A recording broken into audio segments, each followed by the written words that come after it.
There was a time before April of 2020 when Portapique, Nova Scotia was known simply as a quiet, safe Nova Scotia community where not much happened. And there was a time when the RCMP was seen as a brave and dependable force, an enduring symbol of strength, famous around the world. The Mounties known for their red serge uniforms and for always getting their man. Much of that was a romantic notion.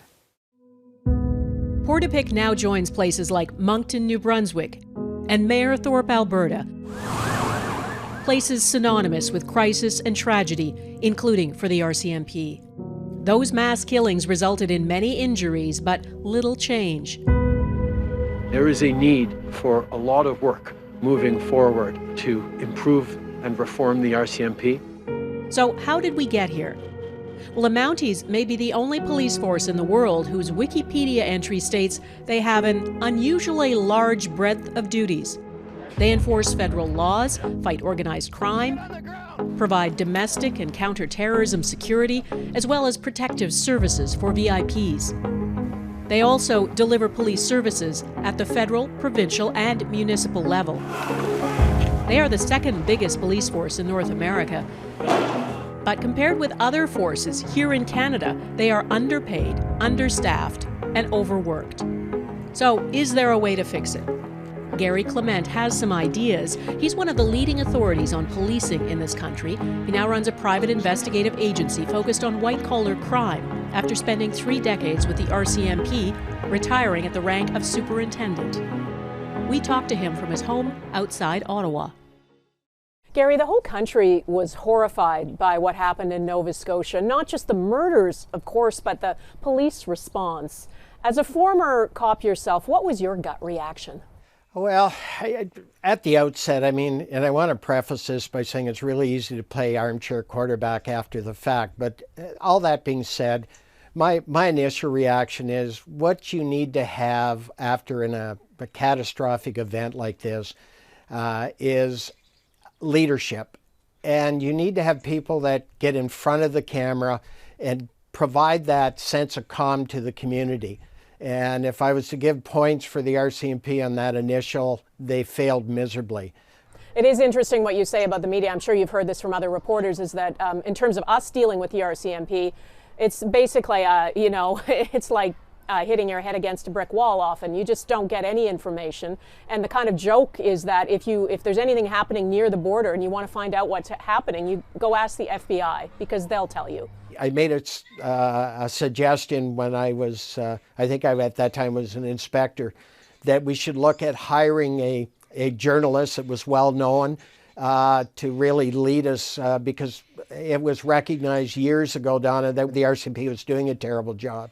This is just one of the symptoms of the problems with the RCMP. If we were to look at what happens in the United States, what you see is the leadership gets out in front of these situations. They address it, they give the public some confidence, and there's all this secrecy wrapped around it, creates confusion, adds that there's a lot of questions, raises the concerns of a major cover-up, when 9 times out of 10 that's not the case, but the RCMP brings it on themselves. There is a chronic shortage of RCMP officers in that region and in other areas of Canada too. Do you think that potentially played a role in the response? Absolutely. There's been a systemic failure on the part of governments to properly fund the RCMP and all of its requirements for enforcement measures. Is it time for the RCMP to get out of municipal and provincial policing? My view is it's long overdue, and I say this just because and I used reference without going too far off topic, Dawna, but if we look at what's happened and what the findings are in the Cullen Commission, we're becoming a laughingstock when it comes to traditional organized crime and our ability to shut it down, when it comes to money laundering. And that really is the jurisdiction of the RCMP, but it's being pulled in so many directions that my view is the RCMP today is in a crisis. And it's time that we accept that and that government does something to make sure that we keep the citizens of Canada safe. You know, the circumstances in Portapique, the horrible crimes the gunmen committed were unlike anything we'd seen in Canada. Have we learned from that now, do you think? Would a response be different if something so horrific was to happen again today?